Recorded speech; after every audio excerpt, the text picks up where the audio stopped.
Today we'll be looking at Module 4, Lesson 9. I've really butchered my aim here today with my pen.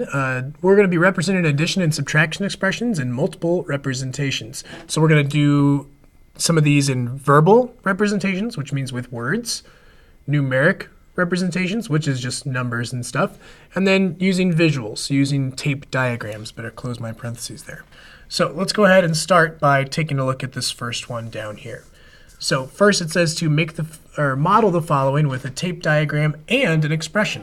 So this is already a verbal model. We're going to show a visual and a numeric model. So the sum of 5 and 3. Let's start with a tape diagram. So obviously I'm going to draw a rectangle here.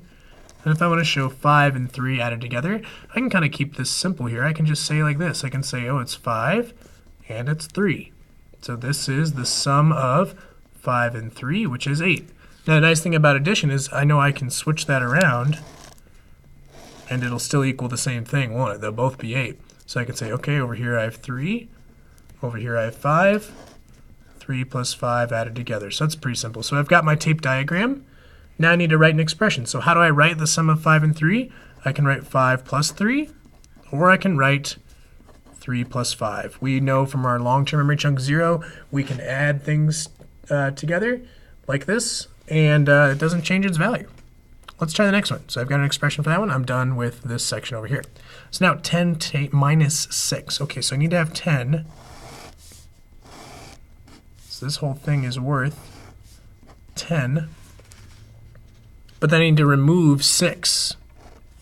So I'm going to say this is worth 6. It needs to be removed.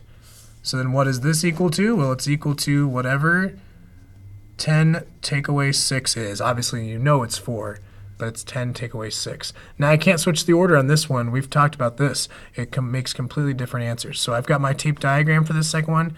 Now for my expression, I can just write 10 take away 6.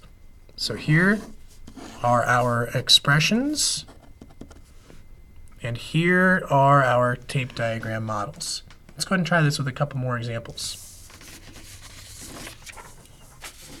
So I'd encourage you to pause this and try this without me, but I'm going to keep going. I've got 3 increased by a number. Hopefully my video focuses up there. And then I've got 3 less than a number. So let's start with 3 increased by a number. I want a tape diagram and an expression. So 3 increased by number. So I want to take 3, that means. And I want to increase it by a number. So I'm not told what the number is, so I need to say, okay, well, I don't know the number, so I'm going to say it's x. So we've got 3 increased by how much? X. So what is this model? This model's for me 3 plus x. That's what it shows. 3 plus x. So now I've got my tape diagram and my expression. I'm done. Tape diagram, expression, there we go. Although I could also say x plus 3, couldn't I? We know order doesn't really matter. All right, next one. 3 less than a number. Well, let's say this number is 5. Let's just pretend that. Let's think that for a second. Subtraction is a little weird. Let's say the number is 5. If I want a number that's 3 less than that, it's obviously 2. So how do I get there? 3 less than this, I take away 3. So here, but we don't know the number. We don't know that it's 5. So if I say that's y, that means I'm thinking, well, I should have y. But then how much am I removing? I'm removing 3.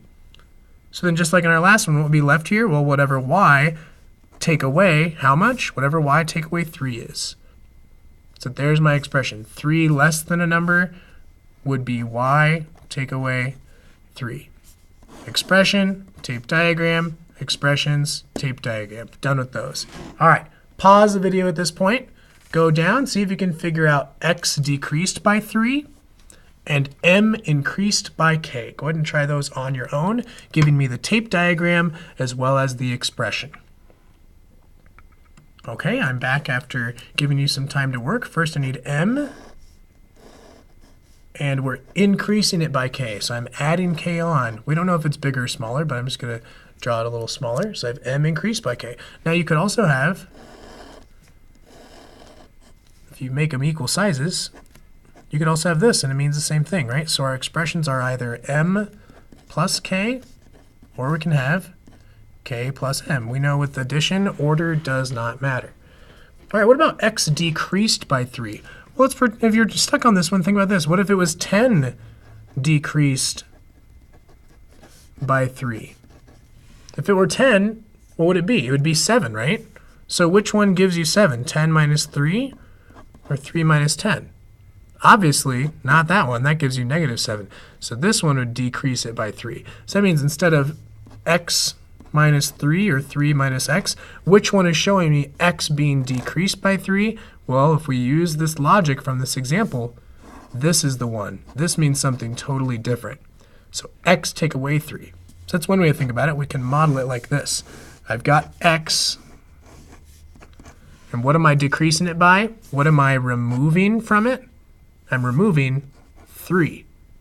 And what will I have left? Well, whatever x take away 3 is worth. Whatever x take away 3 is worth. I know some of those subtraction examples can be kind of weird. All right. So if those subtraction examples were weird, I would encourage you to go back and give them another shot or rewatch and see if there's a detail you can catch up on. But now let's go into some special situations. So we're asked, how would you write an expression to show the number c being subtracted from the sum of a and b?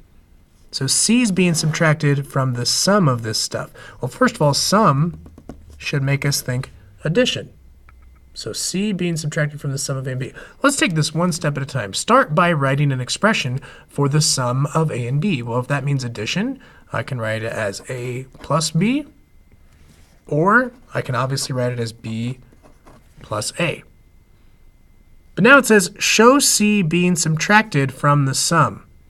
Okay, so from the sum, I want c being subtracted from it.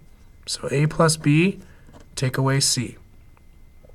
Now here's the thing. This does not guarantee that c is going to be taken away from the entire thing.